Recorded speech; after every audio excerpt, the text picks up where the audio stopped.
আমরা যারা অ্যাফিলিয়েটেড কোনো কাজ করি তারা সবসময় এটা ভেবে কাজ করি যে আমার কাজটা অন্যের থেকে আলাদা আর অন্যরকম কিভাবে হবে।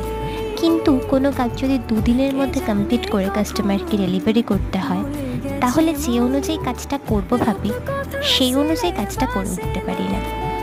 আজকের কাজটা করছি মিনতিদির জন্য। মিনতিদি আমাকে 5 তারিখে এই কাজ কৌটোটার অর্ডার দেয় আর বলে 7 তারিখে তাকে তাড়াতাড়ি ডেলিভারি দিতে হবে।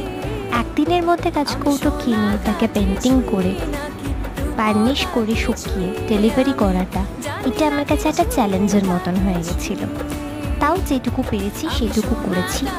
জানি এক্সপেকটেশন অনুযায়ী কোনো কাজে করে উঠতে পারিনি, কিন্তু তাও আমার পক্ষে যতটা পসিবল হয়েছে সেটাই তোমাদের সাথে শেয়ার করলাম। তোমরা প্লিজ জানাও তোমাদের কেমন লেগেছে। আর যদি কেউ অর্ডার করতে চাও তাহলে প্লিজ হাতে একটু টাইম নিয়ে অর্ডার করো। ভালো লাগলে চ্যানেলটাকে সাবস্ক্রাইব করে দিও।